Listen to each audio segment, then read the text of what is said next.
What's up, schmucks? How are you today? I'm a really big fan of how my hair looks. I got this the swoop going a different way. Normally it's this side of my bangs that's kind of like in front of my face. I kind of fuck with this. Is this aura? Anywho, I think that's something the kids say. I mean, I work with kids, and that's something they say a lot. You know, a lot of like they'll catch a ball and they'll just go, "Oh, is this aura?" And I don't really understand. Because my understanding is aura is just looking cool. I don't know. I'm young, but I'm also old at the same time. Anywho, hi, how you doing? What's going on? I'm here to tell you, if you're watching this on YouTube, I actually have the entire show up on Spotify. It took me long enough, but I finally did it. I have the whole back catalog there. Last week's episode went up on Spotify on the day, so I'm caught up. The show is now simultaneously on YouTube for video purposes, and then it is also on Spotify. So, whoop-de-doo.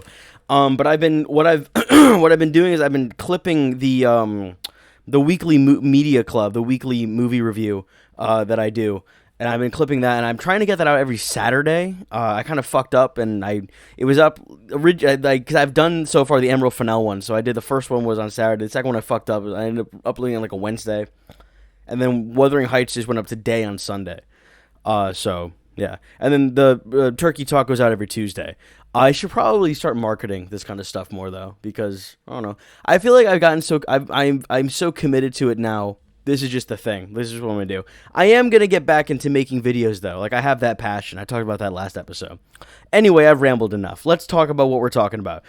So we have some news, and then we don't have a topic this week.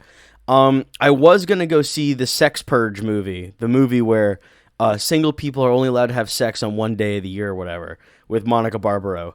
But then I decided to not go see it because it looks bad and stupid. And I was thinking, like, well, how much could I really say about that movie?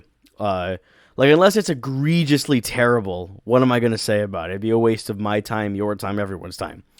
So I decided to not do it, which is fine, because we have some news to talk about, and then we have, actually, I read comics this week. I hadn't read comics in a few weeks. I was so busy, but I got down, I read quite a few comics this week, and there's a couple I want to talk about. So, in terms of news, we have some news about the casting revolving around the God of War series. We have some casting for The Mummy, which is The Mummy 4. Yeah, because the other ones aren't canon. This is the one with Brendan Fraser. And then we have a trailer for Primetime starring Robert Pattinson. And then we have some X-Men casting news, which I want to run through because there's some interesting things happening there that I think are worthy of discussion. Like I said, there's no topic this week. And then for Weekly Media Club, homework was Anora. I watched Anora. We're going to talk about it. I will assign new homework. And then we have comics we're going to talk about, if I can grab them off screen. All right, is that it? It is. All right, so the first thing we're going to be talking about this week is the horror of Godzilla. Yeah, this is definitely something we need to talk about. Then I read, this isn't new, this is old, this is from 2010, so this is, 16 years old at this point? But I read Spider-Man Shed, which is a 4-part arc by Zeb Wells, in which Spider-Man battles the Lizard. I picked this up at my local shop. He had the whole arc, and so I was like, fuck it, I'm down to read some random Spider-Man run. I'll just jump in, because it went from issue 630 to 633, yeah. And I picked it up, I read it, we're going to talk about it. And then speaking of Spider-Man, we have the newest issue of Spider-Man, of Amazing Spider-Man, where he fights Electro. We're going to talk about that. I did get a cool variant cover, which I think is right here, which is for a tie-in to Brand New Day. Didn't like the movie, reviewed it last week, I didn't care for it, but the art is cool, so I bought it. I thought it was cool. But yeah, no, so we got comments to talk about this week. So yeah, let's go. Let's jump right into it. All right, first up, our first news story of the week. Woo! Dave Bautista is rumored to be playing Kratos in the God of War. So if you haven't been keeping up with it, there's a God of War adaptation. It's not based on the 3 original games. So the whole setup of who Kratos is, what his deal is, we're going to skip all of that. Who needs it? And we're going to jump right into God of War 4, which was the 2018 game, which is really good. And, you know, a choice that I don't fully agree with. And so Ryan Hurst was cast as Kratos, who actually he played Thor in the second game, or the voice of Thor at least. And he actually released a picture this week of himself, like, in some of the Kratos makeup. He was fucking big. Like, he has been removed from the show. He had some kind of injury on set, and they decided that he wouldn't, like, recover in time, so they opted to just recast him. But he seems to not be happy with that choice, which I don't blame him at all. I'd be pissed too. But I do wonder, like, the true behind-the-scenes thing. Did he really get injured? Maybe they just got rid of him and that was a cover story. I mean, we don't know. Maybe one day we'll find out. Maybe that's just going to be, like, the truth we live with. But as of right now, there is now reporting and rumors that Dave Bautista could be taking over for him. Fine. I don't care. I'm not going to watch this show. I don't give a shit. You can do whatever you want with it. Cast fucking Tom Holland for all I care. But then there was also rumors this week that Atreus would be recast for season 2. So this whole thing's just a fucking mess. You know what would have been really cool, though? Animated. You make an animated God of War series. That could be something really interesting. But I also maintain, and I've said this before, I just keep repeating this point every time we talk about this show. I think that a lot of media is made for the medium it's made for intentionally. The Last of Us is the example I often go to. Like, The Last of Us is so intrinsically a video game. It is, both games are designed around being video game experiences. So to take that and strip it away of what makes it a video game, to take out the gameplay loop, to take out the exploration, to take out the mechanics, all the things that make it The Last of Us, and to just take the bare bones story and adapt it with performances that aren't as good, with costume design that feels like cosplay. It's bad. It's not good. That is not a good show. I don't think the first season's good, except for one episode. The Bill episode's great. The rest of it I don't care for. And then the second season I watched a little bit of, and then I was like, I can't do this to myself, and I fucking quit. Like, it's not very good. And I think that's just kind of the way it is. Sometimes things are made for what they're made for intentionally. God of War is a video game, and so it's fine as a video game. It's good as a video game. And to take that and to remove the things that make it what it is, to just for the sake of what, like recreating it for a different medium, that's so fucking lame. You don't see comic book adaptations of a video game. Like, the people at Marvel didn't see Insomniac's Spider-Man game and say, wow, let's adapt that. Let's just turn that into like a 35-issue run. Why would you? Why would you do that? Even like movie tie-in video games, they expanded on what that was. Like, I remember playing the old tie-in games for the Raimi movies. And yeah, like, the bones of the movie is there, but they expand on it. And I think, like, the Spider-Man 3 video game is a better Spider-Man story than Spider-Man 3. It's cool, the way that it weaves in, like, stuff with the Lizard and Morbius and, the Venom. I think Venom is done better in that game than he is in the movie, because he just has more time to breathe. Like, if you are going to take something from one medium to another, you need to add something to it, not take something away, which is what these TV show adaptations do. They strip it. It's just the wrong way to do that. Whereas, like, Invincible as a comic book, to take that and turn that into a TV show, you can add to it. Yeah, some things are changed, some things are omitted. Even like the Boys, you can't use The Boys as an example. It's entirely different. But like, you can add things to it to maybe not improve it, but to create a different experience that still feels whole. Whereas, like, when you're taking these video games and you're turning them into TV shows, you're taking something away from them. There is now a hole in that adaptation. So yeah, no, I'm not a fan of it. I don't support it. I won't be watching it. I don't really care. It takes a lot for me to watch a video game adaptation these days. Especially because they keep adapting games I really like Uncharted. Uncharted I did see, because I love Uncharted. I'm a huge Uncharted fan. So I had to see that one, and it pissed me off. I was mad for like a week straight. That movie really, really angered me. Like, I was on the Tom Holland hate train just for that. I didn't agree with all the hate he was getting online about him being like a bad actor or something. I never agreed with that. But I hated Uncharted so much. I'd like all those tweets.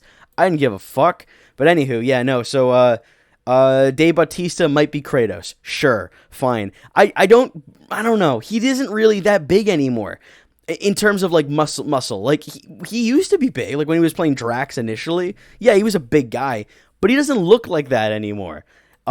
I don't know. I don't think that's a great choice, really. I don't know. I don't know. Kratos is also like cartoonishly buff, and that's a shirtless role. So a TV show at that, it's a shirtless role for a TV show. Like whoever they cast has to then look like that for months while they film.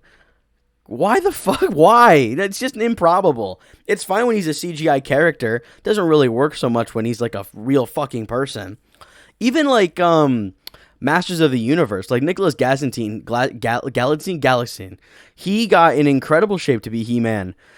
But that was a movie. Like they didn't film it for months on end. He didn't have to look like that for months at a time. You know, like it was. It's different. It's a different size production. I don't know. The more I talk about this, the more I think it shouldn't exist. But anywho, on the topic of casting, Kevin J. O'Connor and Odin Freyr are returning for the new Mummy, which will be releasing in 2027.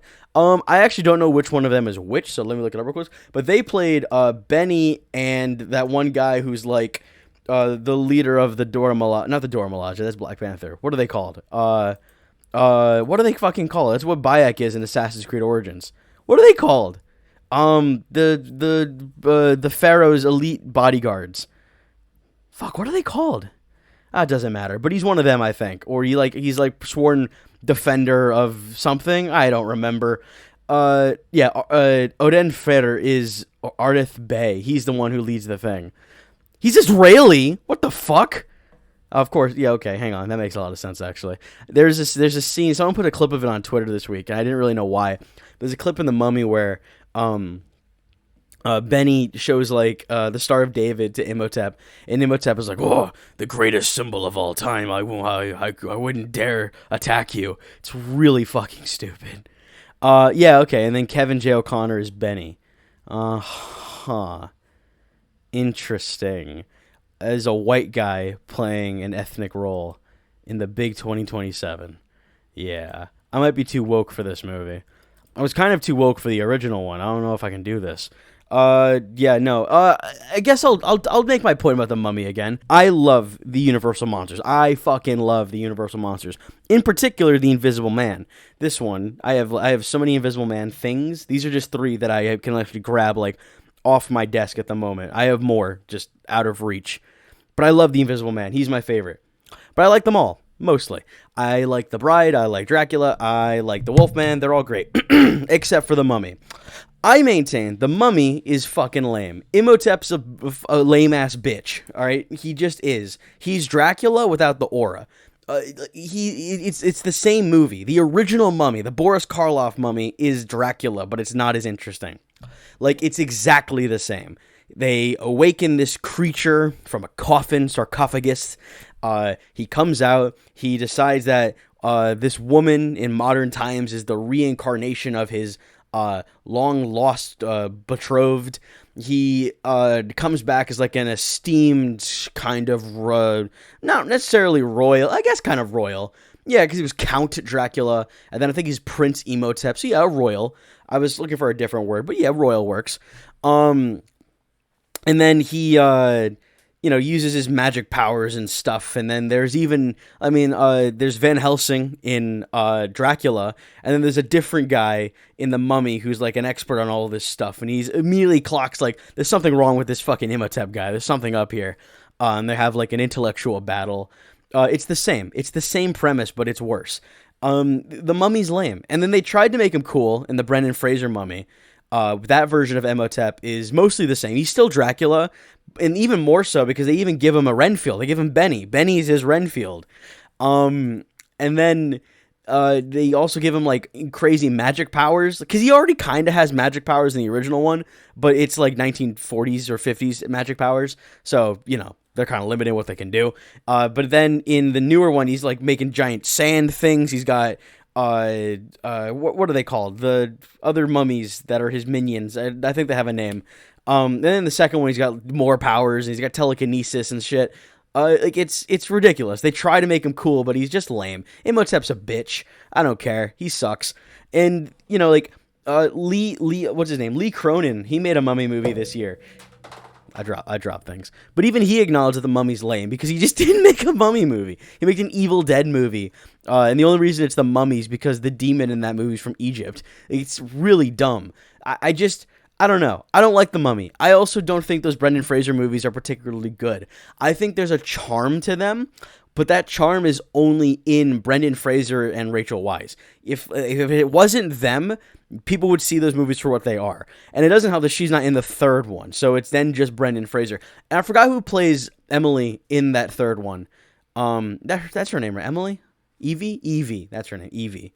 Right? It doesn't matter. I don't care. And they have good chemistry. They're fine. But it's not the same. I don't know. I'm not a fan of those movies. I'm not a fan of The Mummy as a universal monster. These aren't for me. I'll see it. I see everything, but I don't know. I am a natural hater of The Mummy and The Mummy, adaptations. Anyway, let's talk about Primetime. So, Primetime, I should probably look up who directed this movie. Primetime is directed by Lance Oppenheim. I haven't seen anything this guy's made. Oh, no, that's not true. Nope, never mind. I thought no, never mind. Clicked on the wrong thing. I was going to say, The Whale. He didn't direct The Whale. That's a fucking, the Black Swan guy. Aronofsky. Yeah. But yeah, Primetime, sorry, I lost my train of thought there, and then I lost my momentum. Primetime stars Robert Pattinson as Chris Hansen. I gotta say, though, he is nailing it so far. He sounds exactly like him. It's shocking how much he sounds like him. And it's not so much that he even, like, looks like him, but, like, just, like, the way he's playing it, the mannerisms, like, the costume design, like, it's selling it. It's all you need, I think. I don't know. A lot of these biopics, a lot of the times they don't work because of like the likeness issue, especially when you get a really popular actor like Robert Pattinson. And I'm sure this movie will run into that issue where you just can't kind of like melt into it because you are so familiar with that guy, that person. Like the Bruce Springsteen movie that came out last year with Jeremy Allen White. I couldn't like really settle into that because I was like, that's Jeremy Allen White the whole time. Whereas like, and I'm going to keep praising this movie, Better Man, they don't have that issue because he's a monkey. He's a big CGI ape. So it doesn't matter. Like there is no likeness issue. You just settle into like this weird guy, this Robbie Williams character. But anywho, Pattinson really is selling it very well. The voice is great. The mannerisms are great. That, the part that's been clipped and become like everyone's new vocal stem that, you see how this looks, right? It's so good. He's incredible. Skylar Gisondo is in this. The woman who plays the detective in Unbelievable is in this. That's a crazy pull. Why do I know that? Unbelievable. Yeah. Merritt Weaver. What else have I seen her in? She's in something else I've seen, haven't I? She's in Severance? Oh, yeah, she is in Severance. She's, that one guy's wife. Yeah. She's in this. I feel like there was someone else in this that Tony Revolori is in this. He's playing one of the guys Hanson Corners. But no, this looks really good. And it looks like it's going to actually be critical of Hanson. And like true crime as a genre and the predator hunter catcher type people, content farming people. Which I think is interesting. I spoke on this last time when we talked about the teaser trailer. But the true crime always has never sat right with me. Just the idea that we turn like the murders of people and like disappearances and the sexual assaults and crimes done against other human beings as entertainment. That's just, I don't know. I've always found that really disgusting. And there's so much of it. It's a whole media industry. And I think it's a little ridiculous. That like you could be killed tonight, horrifically, viciously, and there could be some asshole on YouTube in a month, going like, and then she was unalived viciously. It was the most ridiculous thing. But now a word from our sponsor, ZocDoc. I don't know what that voice was there. I'm so sorry. But like, you know what I mean? Like just the content machine around people suffering is ridiculous. And I know that's like, it's just capitalism and consumerism. If there's an opportunity to make money, people will jump on it. I mean, look at like mass shootings and shit. There's a whole market now around products to sell to people on the fear that they could be in a mass shooting instead of actually solving the problem. We're gonna make a profit on it. It's disgusting. And true crime is absolutely a piece of that. And then like the how to catch a predator part of it. I watched a documentary called Predators. It came out I think last year. And it's really good, and it tackles that exact concept that Chris Hansen maybe didn't do as much good as he thinks he did, and that a lot of it really was just a guy, Hansen, wanting to become a star, and that he loved that. He loved that he became popular, that he became an icon, that he became a celebrity. He didn't care so much about like the justice or the psychology of this issue or justice. He wanted the attention, the content, the fame, the clicks, the whatever. And it's a really interesting documentary, I thought. And then you have other things like people will they'll do like the modern day kind of predator catching hunting where they'll find a guy and they'll bait him into Target and they'll beat him up in like the parking lot, like, oh, he was here to meet a 12-year-old. But in some of those instances, they don't show you the proof of that, which isn't to necessarily say that they're lying, but it's also like you're watching a guy get his head kicked in a Target parking lot, and you find that justifiable because he maybe, possibly, allegedly is a potential pedophile. You don't know that, but you think that, and by thinking that, it then makes us go, well, it's okay if this guy gets his head caved in because whatever, he might have been touching a kid, but you don't know that, and then even then. There's also a nuanced conversation, I think, to be had about these kinds of people. Should we just punish them, through the kind of excessive force, or just throwing them in prison, or should we maybe try to help these people who have something wrong with them mentally and psychologically? Are those people less deserving of a path back? And some of those people, they're not necessarily child predators. They are attracted to children. And there is a distinct difference psychologically. There are therapists whose specification is helping people like that get fixed, because that is an illness. That is a disease, being attracted to children. Those people need to be, I don't want to say fixed, but that needs to be corrected. So maybe the solution is not, the true justice is not, beating them up in a Walmart parking lot. Maybe true justice is turning them into a productive member of society, by, fixing that part of their brain that is broken. But, like this content machine, which it's so much more interested in the showmanship, in the spectacle. Justice comes second when we can make a show of it. And that angle I find very interesting, and I'm really glad that the movie is taking that stance. I think that's really cool. But, outside of that, it looks very good. It looks very interesting. And I would imagine that the whole movie is going to build up to the time that guy shot himself when they almost got him on To Catch a Predator. He was like the district attorney in Texas or something. It's in the documentary. And not to like spend too much time on this, but they were gonna get him to go to the decoy house, and he wouldn't go, so they decided to go to his residence with a full police escort, and then they like eventually went inside the house. And they found out that he shot himself at some point, and then there's a part of it in the documentary where the cop comes to Hansen and tells him, like, yeah, he shot himself. He's dead. He's in the house and he's dead. And Hansen's like, wow, can you tell our viewers what that looks like? Like there's no hesitation. Like, immediately he's like, ooh, content. And he just locks in. It's crazy. And, I don't know. That's all I'm going to say about that. I don't know. Another element of it is that you don't want to be the guy who's like, oh, well, we got to hear the pedophiles out. Because that's not the point I'm making. The point I'm making is that real justice and turning this, like, catching people thing into a show, making a spectacle of it, it's different. That's not justice. What justice is that? How are we correcting this? You're just making this thing enjoyable to sell to people, enjoyable for us to consume and to watch.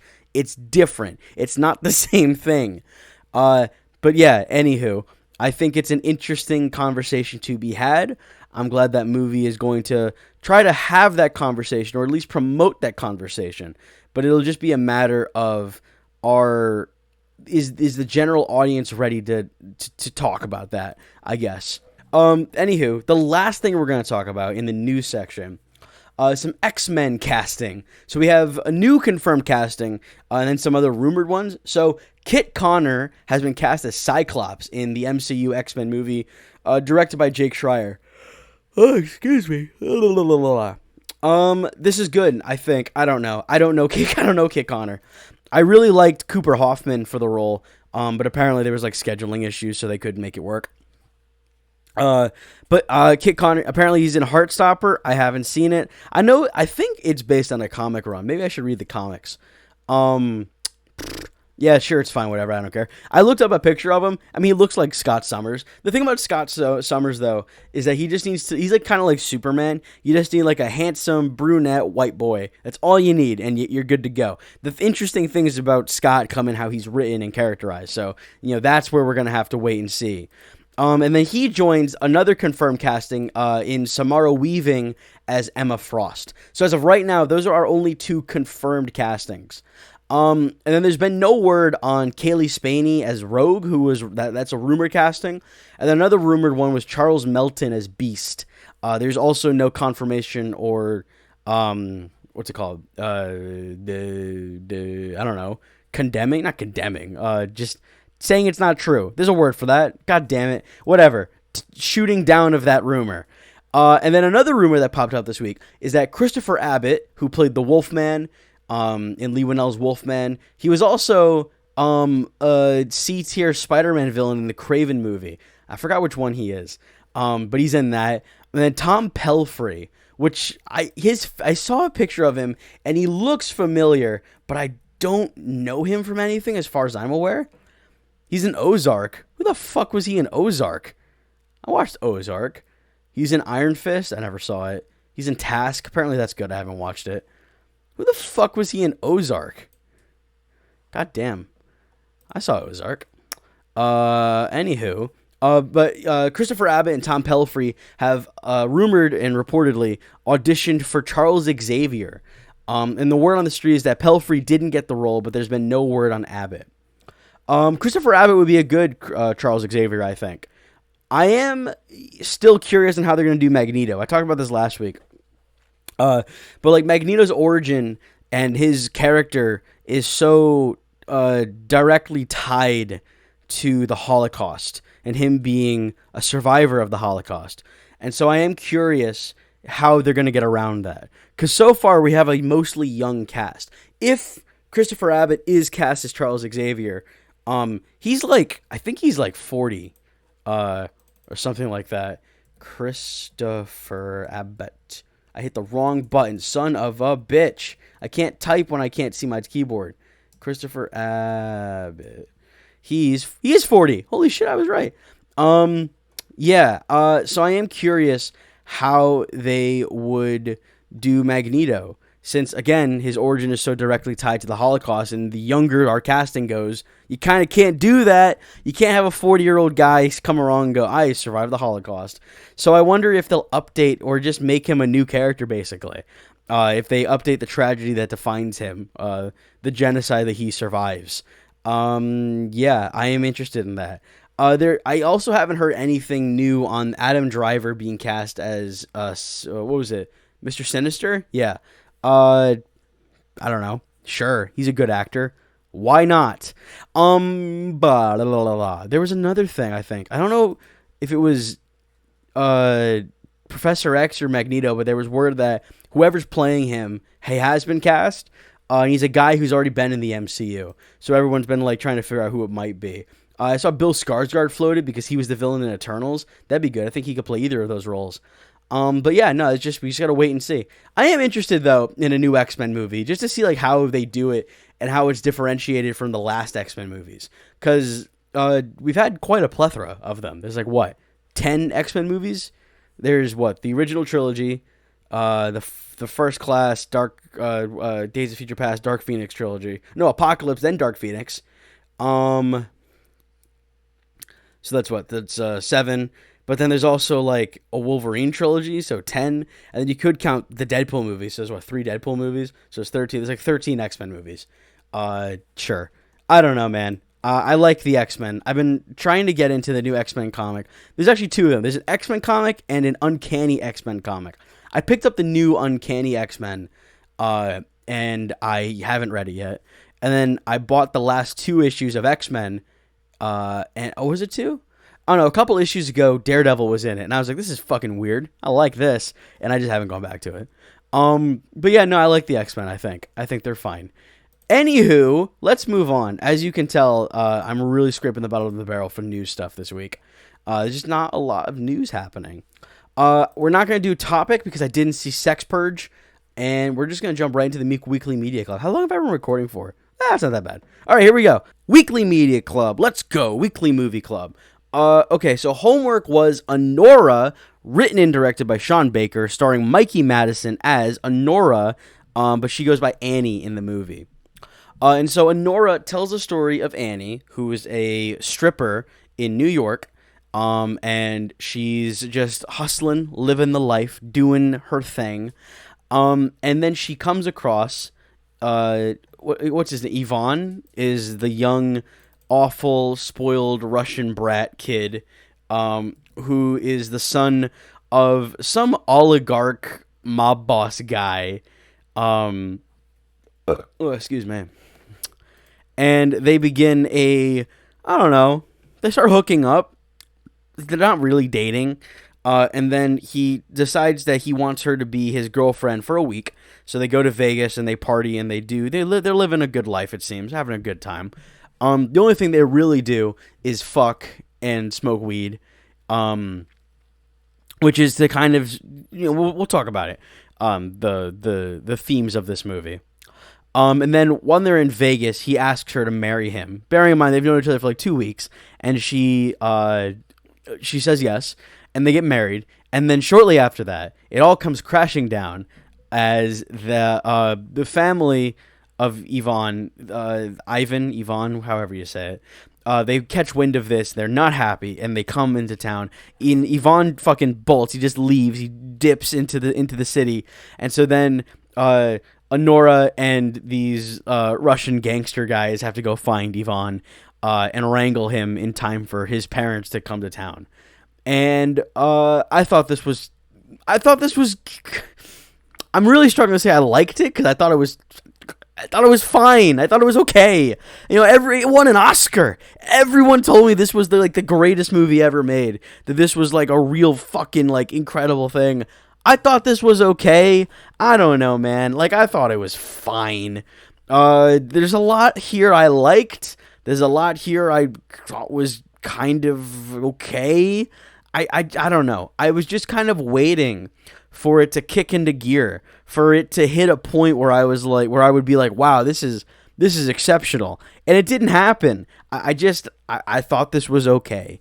I will say though, Mikey Madison's really good in this. She's absolutely incredible. And I remember all the marketing around it, or at least the press tour for this. And she's a very soft-spoken, small person. And in this, she's vulgar, she's loud, she's obnoxious, she's a brat, she's just very different. And the accent, that Brooklyn accent, it kind of sounds like the voice that Sarah Squirm does for some of her characters on SNL. There's one she did recently, which just sounds exactly like that. If I can find a clip, I'll put it in so people can hear. Shut the hell up! Kiss my ass! Kiss my monkey ass! Kiss my ass, Colin! You like my body, Colin? But it's good. Her performance is incredible, and there's a lot of things she's asked to do in this role. She has to be sexy because she's a stripper. She has to be seductive. She has to be alluring, but she also has to have an innocence to her because she is quite young and she's new to the world not new to the world, but she's still finding her place in the world. So she needs to capture that almost. I don't know, and especially when she does start to, meet these, 1%er people and to spend time with the upper class. There's an element of being a fish out of water in that she has to play.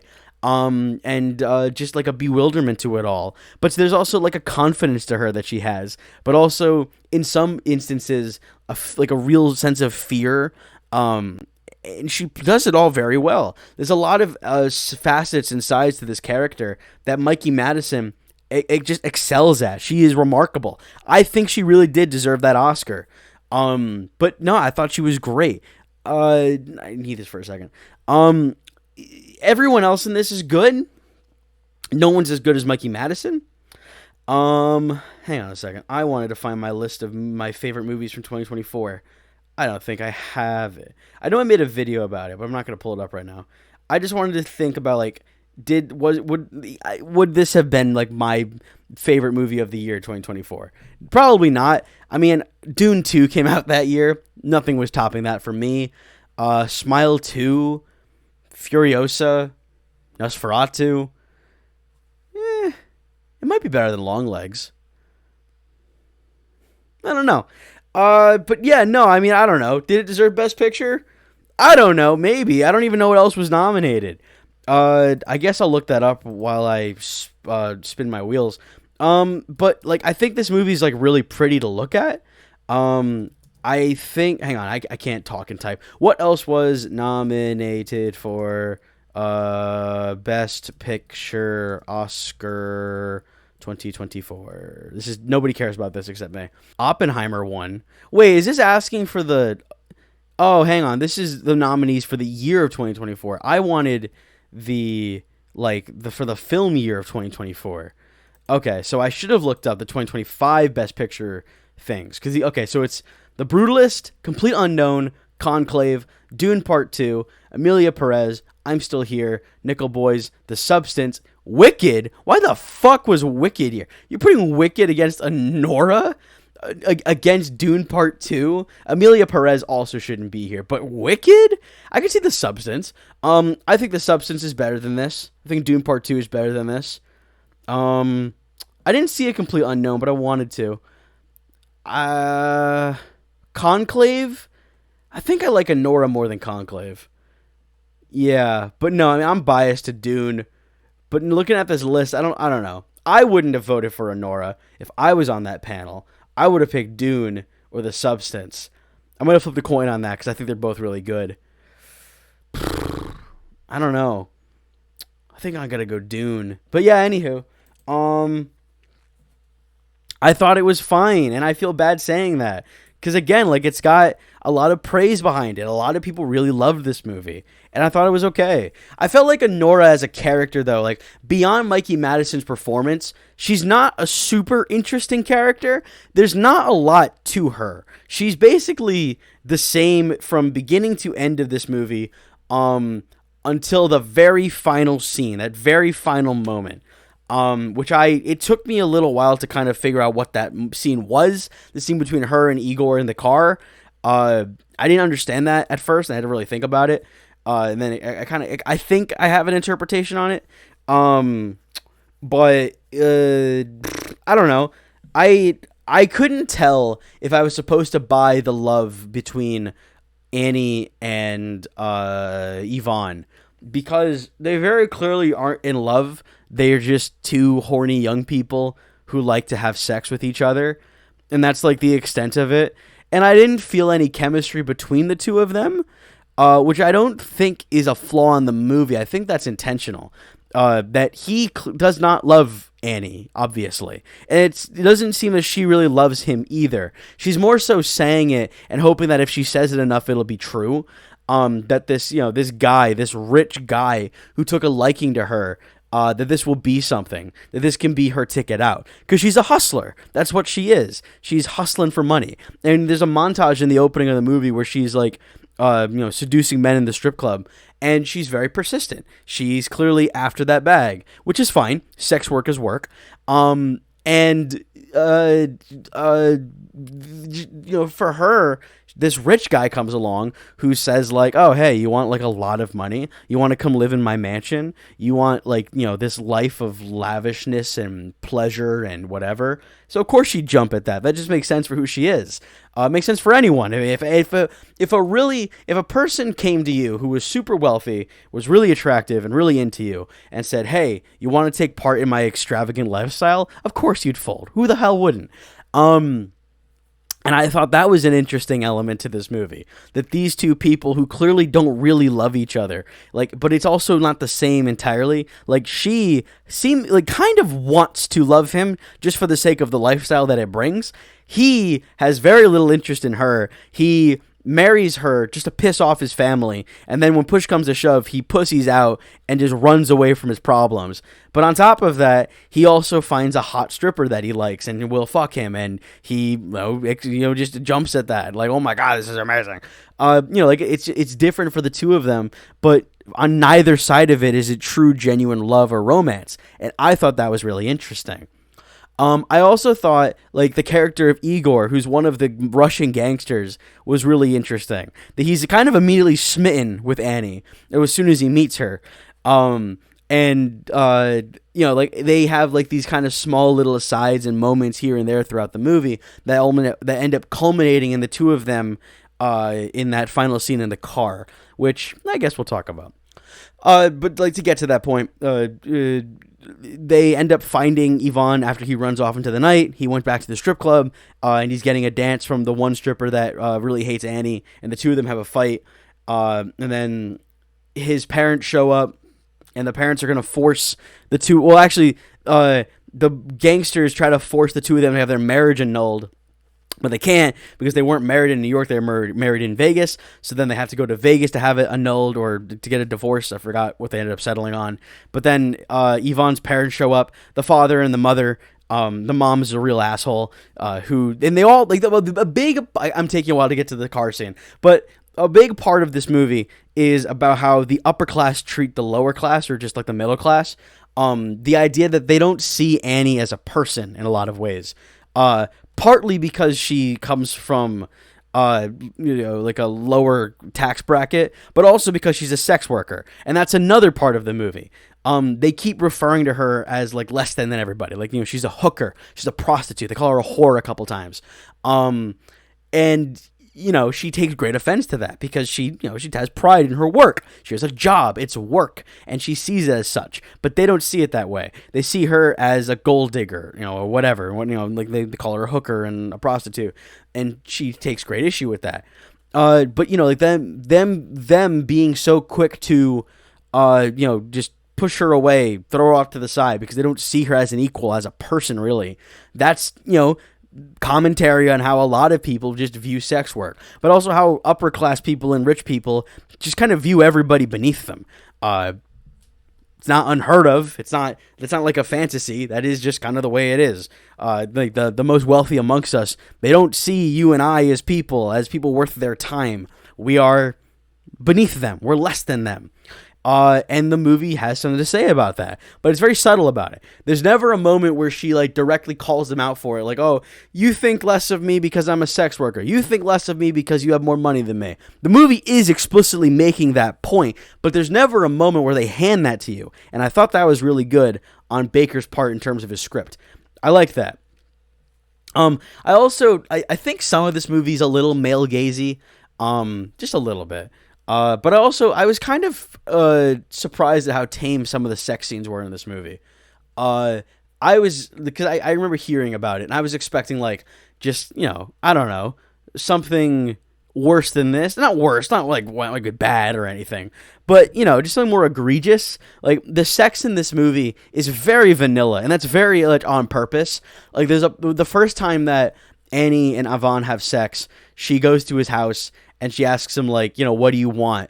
And he's like, he says everything or something crazy or something like that. And then they just have, like, really, really basic sex. And it lasts about 10 seconds, and then he finishes. And that's the point. That, like, it's a very unimpressive thing. He's a boy. He's a kid. He's a child. Not literally. She's not a pedophile. But in the sense that he's a spoiled rich kid, and he's just doing whatever he wants, but he's not doing it well. I don't know. Little things like that I quite enjoyed. And, again, like, I was expecting something more egregious, I think, in the sex scenes. And I don't necessarily want to say they were tame. They're not really tame.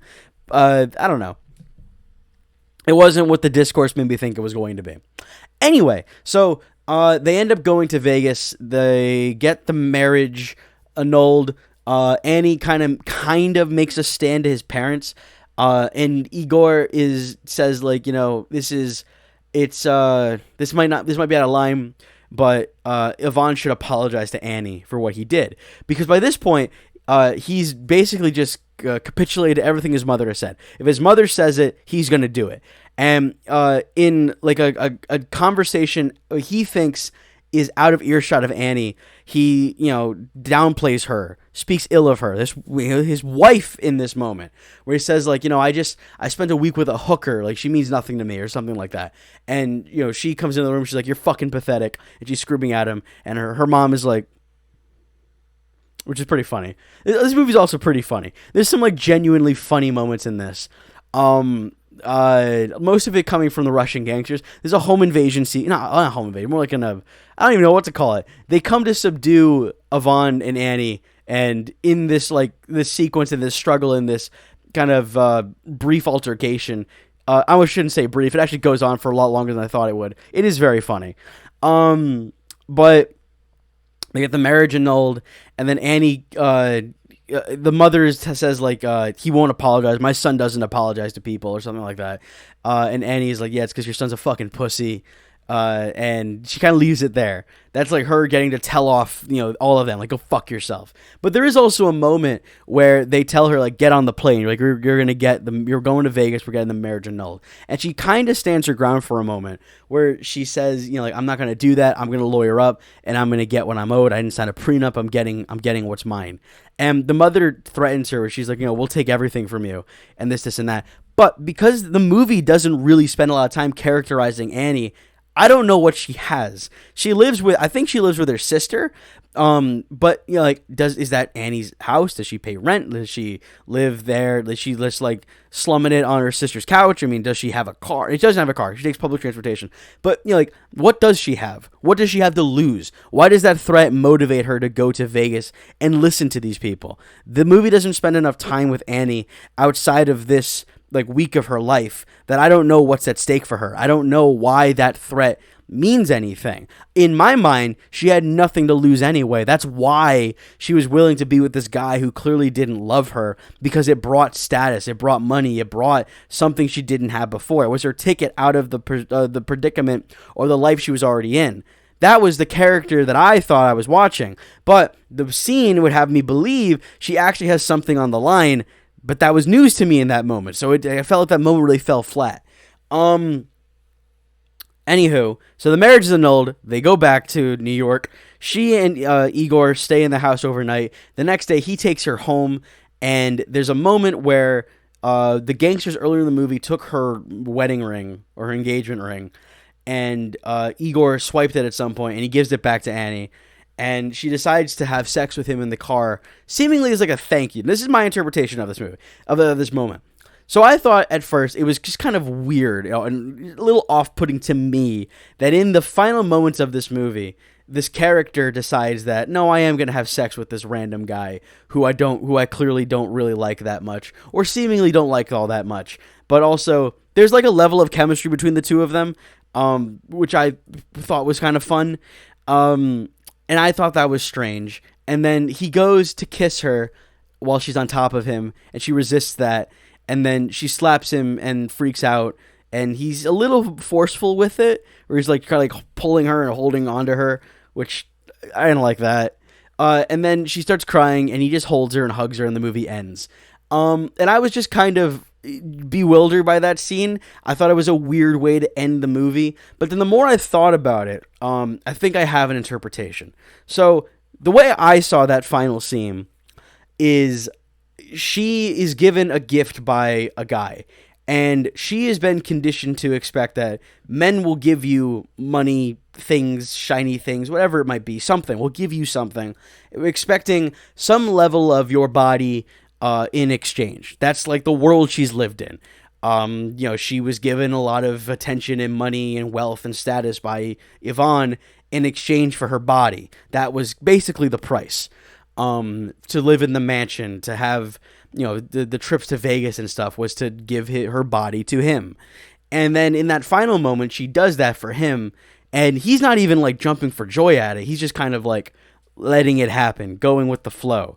And in that moment, when he goes to kiss her, I think, I don't know, I interpreted that as her feeling a level of genuine like intimacy and care from a man, and that was shocking to her, and she like, you know, rejects it. And then when he holds her while she cries, it's a level of care and compassion that she hadn't experienced before, or at least not recently, and it takes her by surprise. And that was the way that I saw that final moment. Just her being exposed to something she didn't really know was available to her. You know, intimacy, compassion, caring.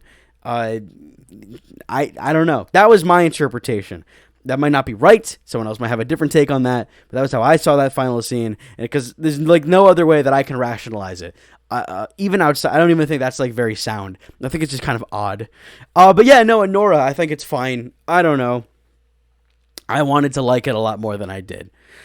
That's all I got to say about that. Homework for next week. We're going to do Under the Skin from 2013. Scarlett Johansson movie. I don't really know anything about it, but I want to watch it. My understanding is that she's like an alien and she's like eating people or something. I don't know. My dad watched it a while ago and he was telling me about it and he didn't like it. So I want to watch it. I want to go to him and tell him he was wrong. And that's actually great. So that's what we're going to do. Homework for next week is Under the Skin. Let's move on. We have some comic books to talk about. So let's talk. Oh shit, I lied. We're going to talk about Batman Caped Crusader Season 2. Let's do that first. All right, Batman Caped Crusader Season 2. I don't have a ton of things to say about this. I just have a couple things, so this won't take forever. But it was 10 episodes, and it runs through. It's the Season 2 of Caped Crusader. I think I said that. Season 1 I really enjoyed. I thought Season 1 was just a fun, kind of love letter to the golden silver age of Batman, but also having some more some influences from like the animated series, even like the Batman stuff, because you know Matt Reeves is a producer on it and stuff. But I like Season 1. Season 2, I didn't care for this like at all. This is a real chore to get through, and I did because I love Batman, but I didn't really like it. It's a mixed bag. Some of it I thought was okay. There's a Scarecrow episode I liked. The Scarecrow episode is probably the best part of the whole season. But it's just a real butchering of a bunch of like iconic Batman characters. The Rocketeer girl, she's basically the Rocketeer. She just looks like the Rocketeer. But that's a character from the animated series whose name escapes me at the moment. But that episode was kind of okay, where she's a scientist who was building a energy source, and then they wanted to sell it to foreign governments and stuff, and she wasn't on board with that, so they try to kill her, and she comes back for revenge. I thought that was cool. But then like there's an episode where actually a big through line of the season is that Rupert Thorne is taken out of commission, and in his place the Riddler steps up to run his operation. This version of the Riddler is the worst adaptation of the Riddler I've ever seen in my fucking life. It's horrible. It's really bad. He's not the Riddler. He's a guy with a gun who wants to be a mob boss. That's not Edward Nygma or Edward Nashton or whatever you want to call him. That's not the Riddler. You want to know why they call him the Riddler in this universe? It's not because he likes riddles. It's because he riddles people with bullets. Wow, that's really stupid. It is a real butchering of Batman rogues in this season. There's a episode about the Scarecrow episode I liked. That's a pretty decent take on Scarecrow, I thought.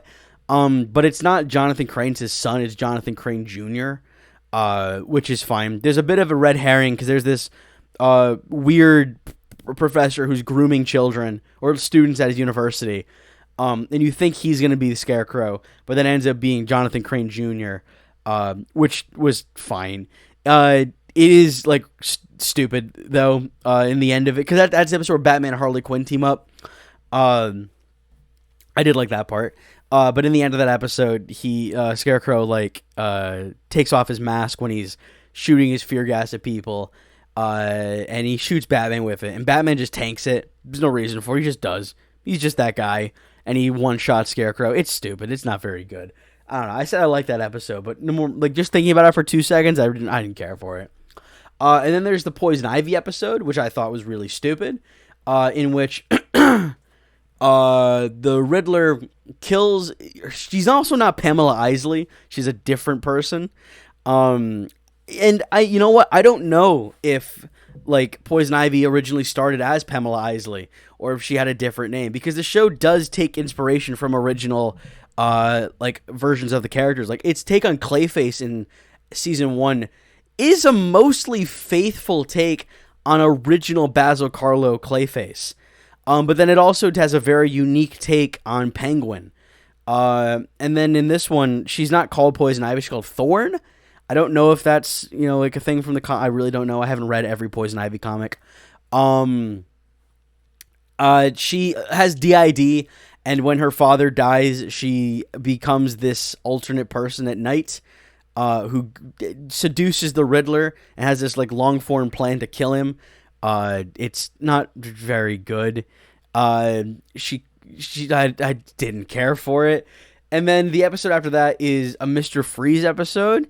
Now that take on Mr. Freeze I'm kind of mixed on. They call him Mr. Zero, which I know that one. That one is in the original comics. He was called Mr. Zero. He wasn't Mr. Freeze yet.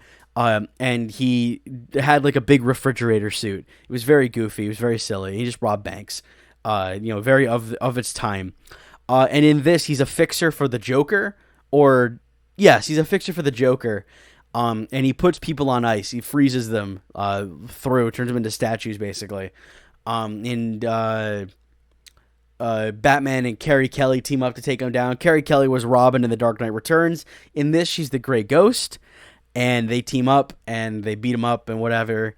And then the final 2 episodes are the Joker episodes. And I liked those episodes. I thought those were good. I thought this was an interesting take on the Joker, where he is a serious guy. We're in an era of serious Joker. Absolute Batman Joker is serious. This version of the Joker is serious. Isn't there another version of the Joker going on right now? The version of the Joker in the current Matt Fraction Batman run is serious. He's in like a big back to tank, and he's like, Bruce Wayne, you're gonna die. Someone's coming for you. They have not expanded on that in like, what was that? Issue 6? 5 or 6. We have not come back to that since. We're on issue 12 now. Has not come back. Has not come up. I am trying to defend the Fraction run as best I can. It's getting hard. But I thought that take on the Joker was really interesting. He's clearly some kind of German Nazi scientist who's come to Gotham, and he says he's come to Gotham to teach Batman a lesson about like what he is and his role in society, and what Gotham really is a cesspool and blah blah blah. It's kind of cliche. It's I don't know. He's got a really elaborate plan that I liked though. And parts of it are references to some movie stuff.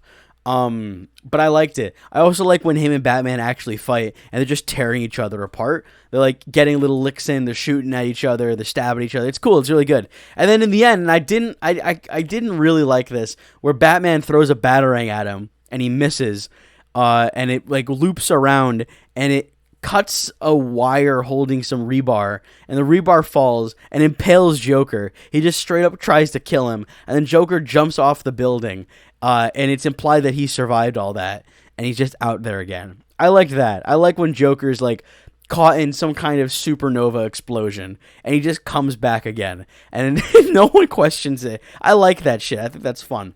But yeah, no, Caped Crusader Season 2 was not very good. And I didn't really care for it. I like that take on Batman for the most part. I think Hamish Linklater is a good voice actor for Batman, but the writing on him really lets him down sometimes. There's just some things that he doesn't, I don't know. There's some moments where I would write it differently. I'll just say that. Yeah, I don't know. It's okay. It's fine. In terms of like the Batman media we've been getting lately, it ranks pretty low for me. Anywho, let's talk about some comic books. I can grab them offhand. Ugh, what do I have here? Spider-Man. I need Godzilla. Where is it? There it is. All right, we're going to talk about the horror of Godzilla. So what this is a... so there's a current Godzilla universe happening in the comic book called the Kaisei era. or like it's the Kaisei Godzilla. I haven't read all of it. I've read like the first issue whenever that came out. And I was like, this is really cool. And then I just didn't read anything after that. But what this is an origin, a prequel to that version of Godzilla. So the things happening here are all very new to me. And there's some really cool shit here. So, excuse me. This is written by Ethan S. Parker and Griffin Sheridan, with art by Tristan Jones. And we mostly follow a doctor who uncovers some kind of energy source that unleashed Godzilla onto the world. She theorizes that it woke him up, basically. And it's implied that whatever they did, whatever energy source they unleashed, it powered him up and just set him free on the world. And she says that, let me see if I can find the quote. She says, I don't have to tell you. She's also in a hearing right now because the world is not happy with what she's done, unleashing Godzilla onto everyone. So she says, I don't have to tell you that the creature is awake, and I'm not trying to scare anyone. I'm really not. But now that it has emerged, we have to face reality. We have to face the fact that we are experiencing an extinction level event. And there's this really cool page of Godzilla waking up in the ocean, shooting his green atomic breath into the sky. It's fucking awesome. And it sets the color palette for the rest of this, where we see Godzilla. It's all done in black and white, too, all this art. It's really stylistic and cool. I love the art in this comic. And he's it's hard to see because of the lighting, but he's glowing green. He's, I don't know if you can even see that. He's just very terrifying looking in this, and I like it a lot. And he, starts to descend on Tokyo, which is good. A lot of it's all reference to the original Gojira from 1954. As he's stomping, the earth is shaking, things are collapsing, water's being filled onto the land by like a tsunami he's causing by coming ashore. Let me see if I can. Yeah, this part's cool. I know this is her speaking in a hearing. I just love the writing in this regarding Godzilla. I know this is difficult to grasp. You can't think of it as an animal. It's a walking mountain. It kills, not for survival, but as if destruction is its biological imperative. That's so cool. I love it. I love when Godzilla is treated as the just insane force of nature that he is. He's a monster. Look at that shot. That's shot. Look at that panel. That's fucking awesome. I'm realizing now that for the people that are, if anyone's listening to this on Spotify, like, this is all lost on you. You don't know what I'm talking about. But there's these really cool. So this is when it really kicked into high gear for me. So it appears at first that he's releasing some kind of acid rain that he has. When he shot his atomic breath into the sky, it caused some kind of acid rain to start piling down on people, or atomic rain. That was a thing in the original Godzilla that they haven't really done anything with since. It used to be a thing. It's not really something with him anymore, but he used to give off radiation. So wherever he went, it would become like a Chernobyl style thing, just covered in radiation. You just couldn't be there anymore. They did away with that because as the movies became a little more serialized and he would return to like Tokyo over and over again to destroy and fight other monsters, they couldn't really have that because then it wouldn't make sense for there to still be people there if he was there like a year ago. You know what I mean? Like if it was radioactive, then you just couldn't return there. Every movie would then be its own continuity. So they did away with that. But anywho, so this acid rain's coming down. It's melting people's skin off. There's a really cool, this one right here, if I can get it without the glare. One day I'll get good at this. I keep saying that. I don't know if you can see it. But this guy's just getting his fucking face melted off. Really horrific stuff. I love it. There's people screaming. People screaming that it burns. People shielding their children.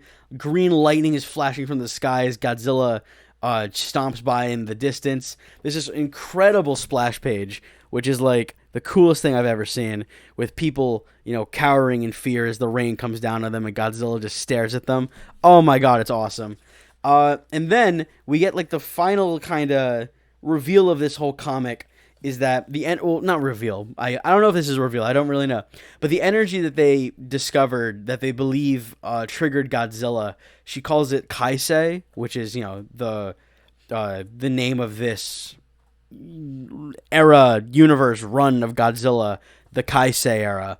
So I guess that's why. We get more of people getting their faces and their skin melted off, which is cool. And I was like, wow, that's really horrific and bad. And then you find out in the final page that it's not actually melting their skin off and killing them like I thought. It's turning them into it's turning them into mutant creatures that seem to answer to him. So this acid rain is turning people into little Godzilla foot soldiers that he seems to be able to command. It's awesome. That is such a cool idea. I don't know. I haven't kept up with the Kaisei era comics, so this might be a thing, and we're just finding out how it happened. But to me, this is a new idea that I've never seen before, and I think that's remarkable. And I also thought this was going to be a one-shot. It's not. There's another issue of this coming, so this seems to be a mini-series, which is really cool. I love it. There's some other Godzilla comics they market at the end of this that I would like to check out. Godzilla Escaped the Dead Zone, which is canon to the Kaisei era. There's a Mechagodzilla comic where he's in space. That seems fun. Then they have like the Godzilla Versus series. I read one of these. I don't remember which one of these I read. I think I read Godzilla versus Kansas City. Maybe I have it somewhere. It's over there somewhere in my box. But yeah, I need to read more Godzilla comics. I love Godzilla, but I've seen all the movies and stuff. I need to read more of the comic books. There's probably like a whole world out there of Godzilla stories that I'm completely depriving myself of by not reading the comics. Anywho, let's talk about Spider-Man. We have the new one to go through, the new Amazing Spider-Man, which I don't think people are really enjoying the Joe Kelly run. I jumped into it late. I started on issue 30 or 31. I'm liking it. I think it's fun. It's not amazing, but I think it's good. And then we'll talk about this first. We'll talk about Spider-Man Shed, which is a 4-part miniseries which took place within the Amazing Spider-Man run. It's by Zeb Wells, and who's the art on this one? Chris Bachalo. Oh, that's pencil. Yeah, Chris Bachalo does the pencils by Chris Bachalo, inks by Tim Townsend and Jaime Mendoza, color by Antonio Fabello. And yeah, and then the rest of it's other stuff. But anywho, so Shed is a 4-part arc, I think I said that, in which Spider-Man battles the Lizard. The covers for this all is really cool.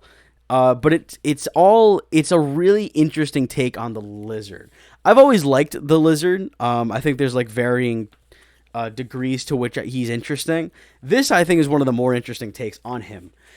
In which this comic takes like a real horror and psychological stance or spin on the Lizard that I really enjoyed. Kirk Connors he's been the Lizard before, and it's still inside him and it speaks to him. The Lizard identity, it's a whole other thing. There's a whole other creature inside him that wants out, and it hates that Connors keeps him subdued. But it's also like it afflicts him. It's not that he's completely cured and this voice comes and goes. He's still kind of animalistic, and he does have heightened senses, even though he's not the Lizard anymore, which I thought was really interesting. That once he altered his body and his mind and his physiology, there was no going back. He's forever changed. I think that's an interesting idea. So anyway, when the comic starts, it's got Connors. He's just being a weird fucking guy. He has a lab assistant that he has the hots for, but she doesn't seem very interested in him because he's a creep and awful. He's also trying to get his son back, Billy, who is scared of him because his dad's a fucking dinosaur. And Kurt is weird and just odd. And so then his boss comes in, whose name is Mr. King. And he comes and he hits on Connor's lab assistant, and then you find out that they slept together that night. And so there's also like a plot in here about Madam Web being used by this group of people. I didn't read this run, so I don't know what any of that is about, so I'm just not going to talk about it. But anywho, just so you know, Madam Web does show up in this. So then Connors, he like smells King on his lab assistant, and he's like all jealous and weird about it. And so he goes into his office and he starts to become the lizard again. And Mr. King comes in and he starts kind of like busting his balls. And they have a brief altercation.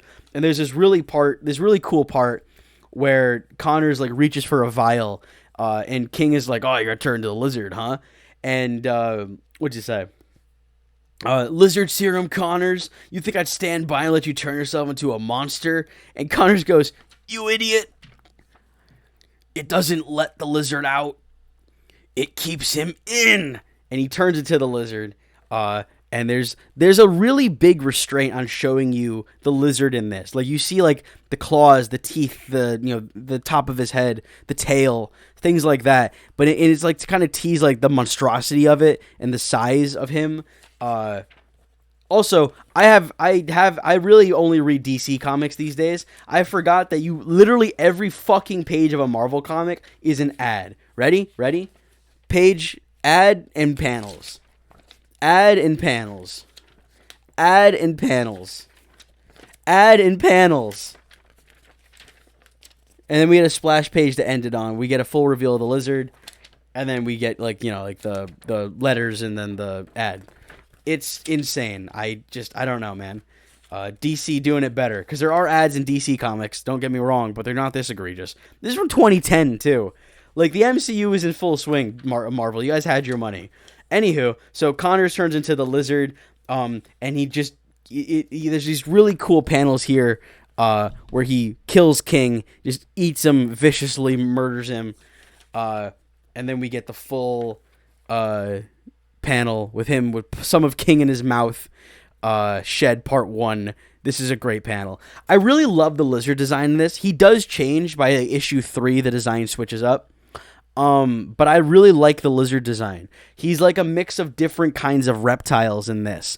There's like there's some stuff that feels kind of froggish. I know frogs aren't reptiles, they're amphibians, but he's like a frog kind of face, almost like a chameleon. Like they kind of still got a snout, but kind of wide. He's got like some like alligators kind of legs going on. He's got like iguana arms. I like that. I like the amalgamation of different lizard pieces to make this creature. I also like that he's in the lab coat. I don't like when Lizard is naked. I like when he's got the lab coat on. I think that's good stuff. So anyway, in the second issue of it, there's the investigation at Connor's lab, seeing what's going on. And then Spider-Man shows up, and he's like, "Oh, this is really bad. This is really, really bad that he's the Lizard again. He's probably going to go after his son. I need to go find Billy." And so Billy's in a foster care home, and the Lizard is just perched outside of it, waiting, watching, hunting. And then Spider-Man shows up, and there's a really cool interaction where Peter shows up, and he's just pleading with Connors inside, where he shows up and goes, "Hello, Kurt. I know you. I know you." And another thing I really love about this take on the Lizard is that Connors is inside. Like, the Lizard might be, like, here, but Connors' mind and heart is inside the Lizard, and he's there. And you get to hear his thoughts as he's trapped inside the Lizard. So, here, Spider-Man goes, "Hello, Kurt." And Connors says, "I know you. I know you'll protect my son.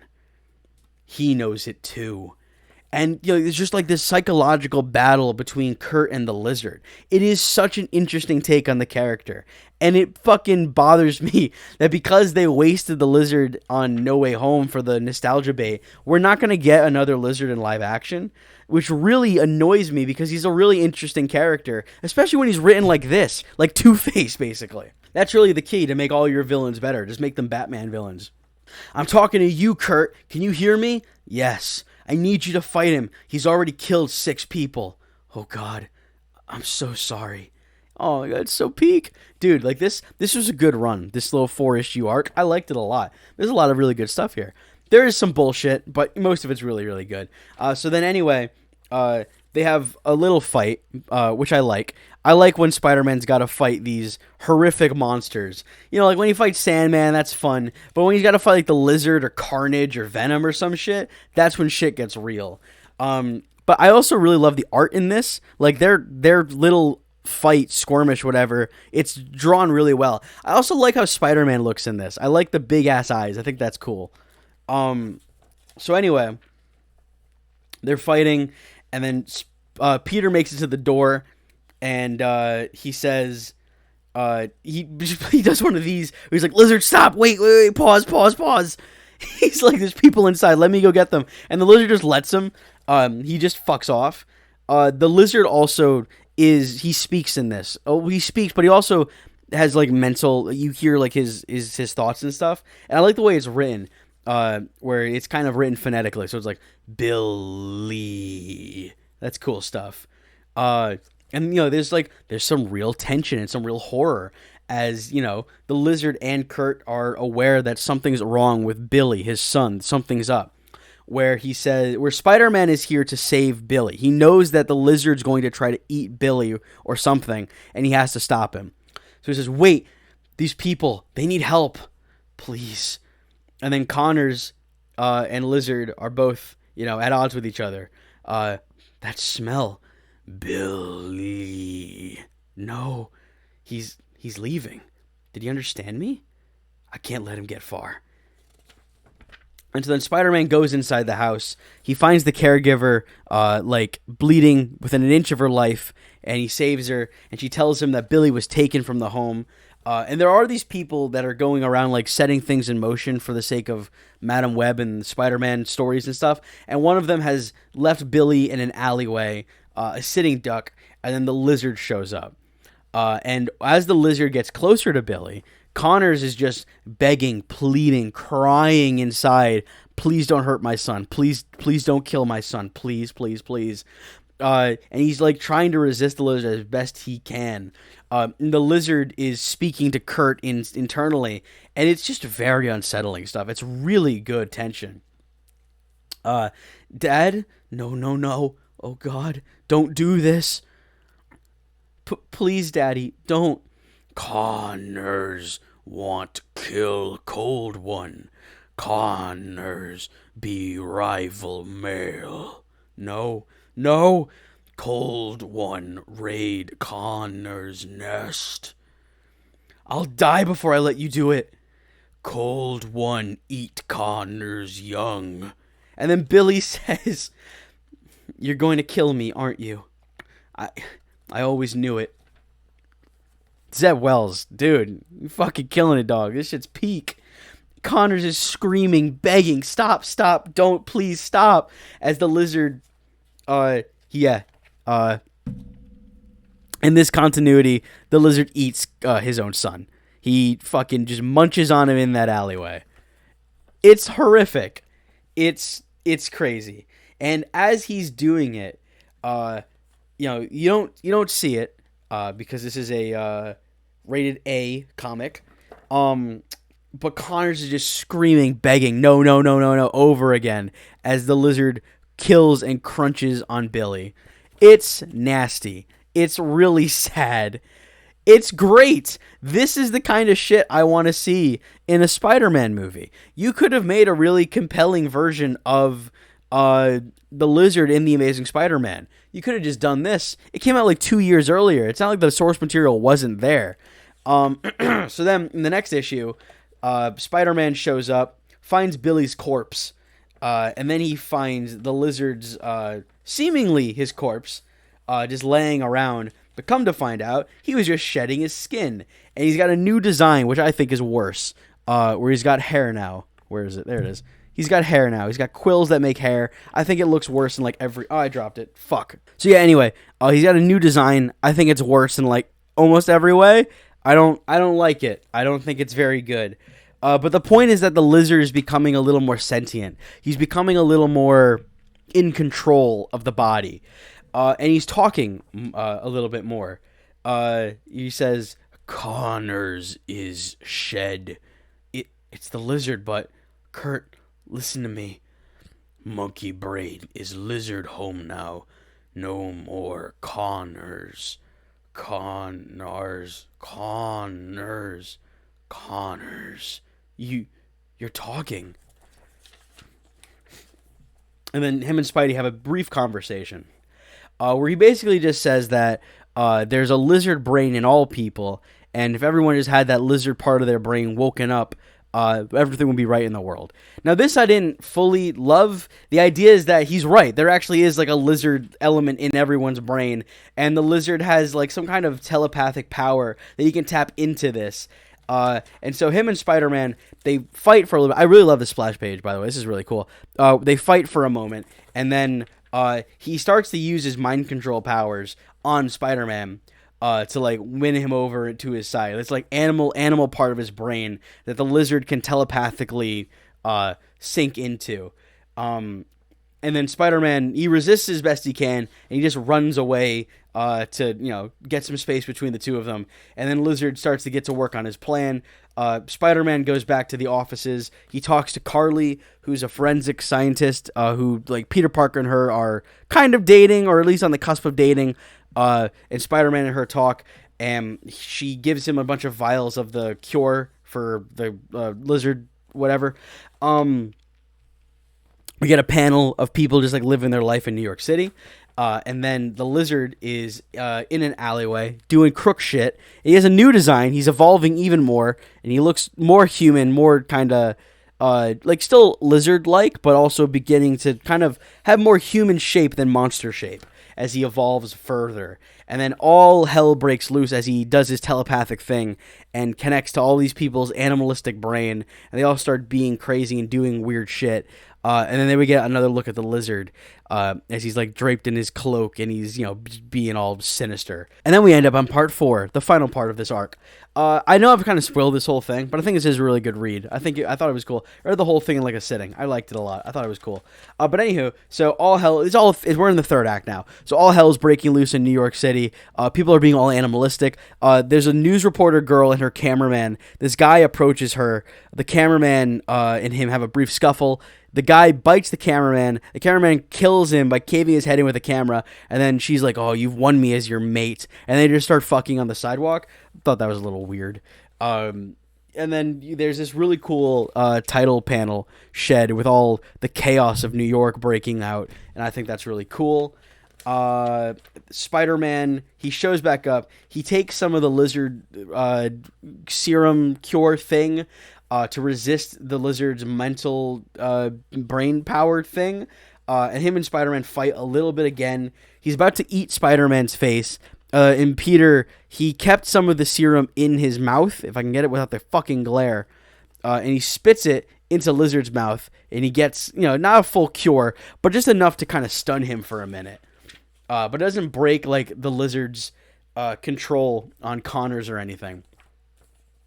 Peter then takes the vials and he stabs Lizard with them. Lizard screams, and Peter screams, "Fight him, Connors!"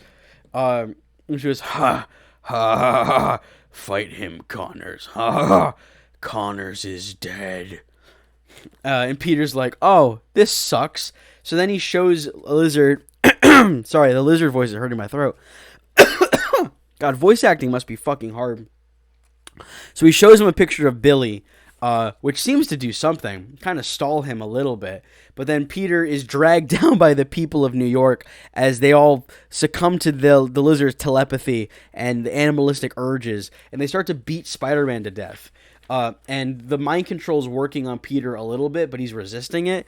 They break his web shooters. They rip his suit apart. They're beating him to death. And the whole while they're doing this, Spider-Man is just reminding himself, like the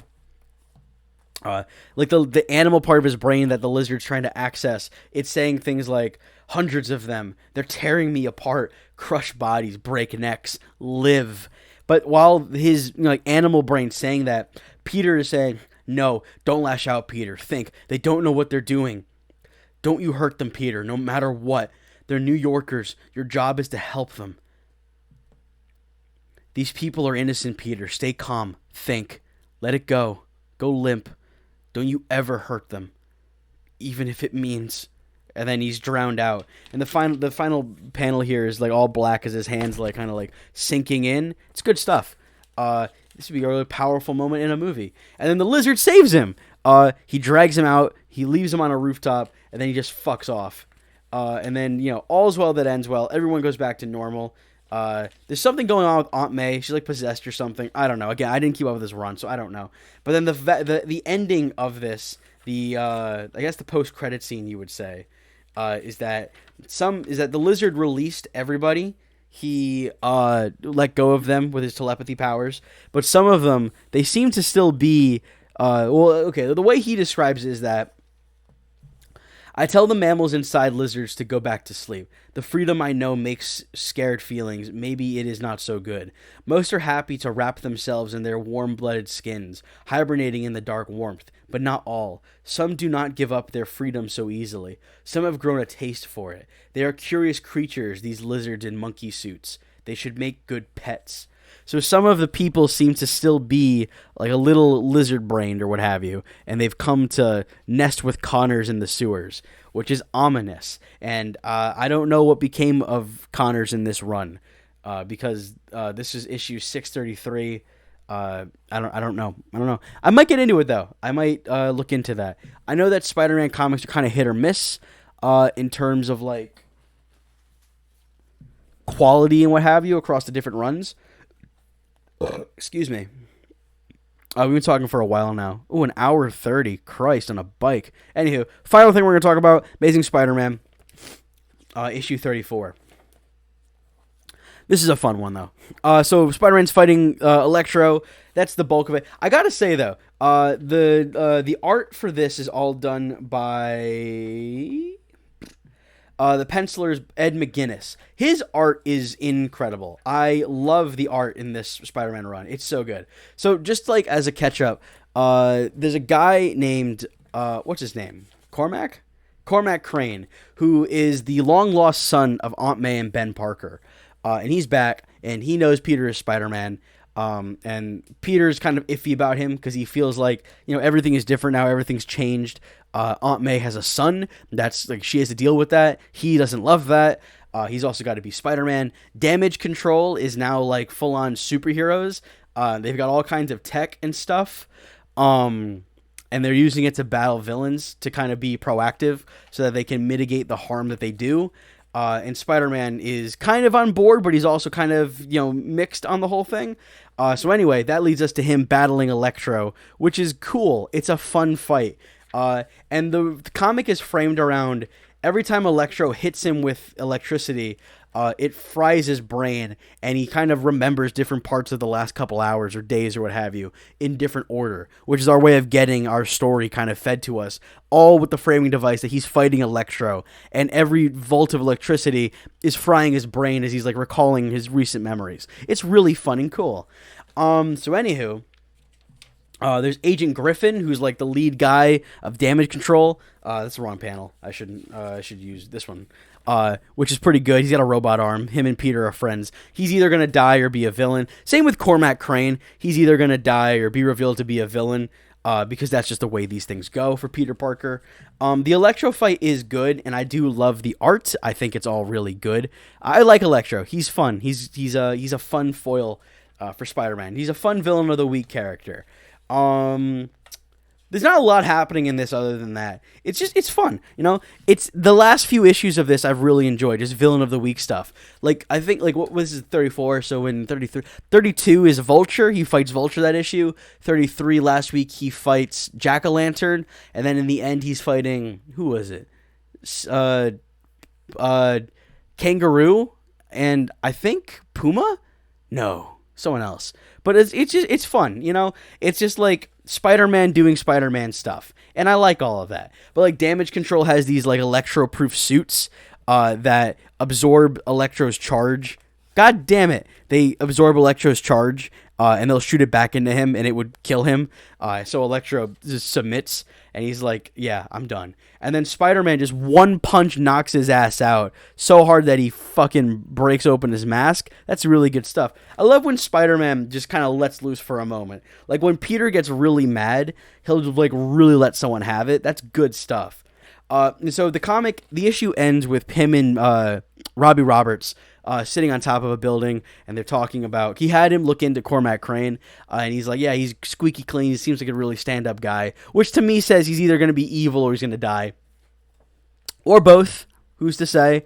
And then there's these. I really love this final set of dialogue to end it on, where he says that Robbie asks how Peter Parker is taking this whole thing with Cormac Crane. It says, hang on. Spider-Man says that he's May Parker's son, Ben Parker is his father. And then he asks, like, how's Peter? And Spider-Man says, I don't know. We haven't talked much about it. But you know Peter Parker. Gum on the bottom of life's shoe is his default setting. I'm sure he'll roll with the punches until he rolls himself right into a pit of alligators or something equally stupid. Don't worry. He'll get over it. What other choice does he have?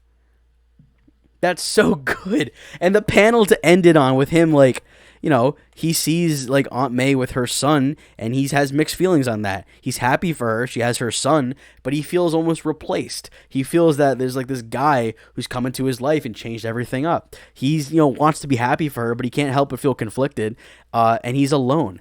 MJ is gone because she's Venom now. The other Spider people are at Spider University. There's a lot of things happening, and he's just alone. He has to be Spider-Man. He has to show up. He has to save the day, but he's miserable. And that's, you know, that's the great responsibility of Spider-Man, is that he needs to make sure that everyone else is having a great time, that everyone else is okay, even when he's drowning. And it's heartbreaking, but it's inspiring that that's Spider-Man, just at his core. He could be having the worst day of his life, but he's going to go out of his way to make sure you are having the best day of yours. That's Spider-Man, fundamentally. And I think he's just a remarkable character. I love Spider-Man. And the ending of that comic I really, really loved. I just thought that was some really poignant stuff. Anywho, that's our show. Woohoo! That was a long one. The last few I felt like were kind of short. So, yeah, it was good to just yap. I need a co-host, dude. I need just someone to share my time with. But yeah, no, looking at my sheet, that is everything. Good stuff. Bye. Sorry. Thank you for watching if you're here. Thank you for listening if you're on Spotify. Yeah, homework for next week is Under the Skin. That's all I got. I have a Clayface video coming soon. Probably not this week. Maybe next week. We'll see what happens. Yeah, that's all I got. So, thank you so much for watching. Thank you for indulging me. It really does mean the most. And I will hopefully see you next time. Bye.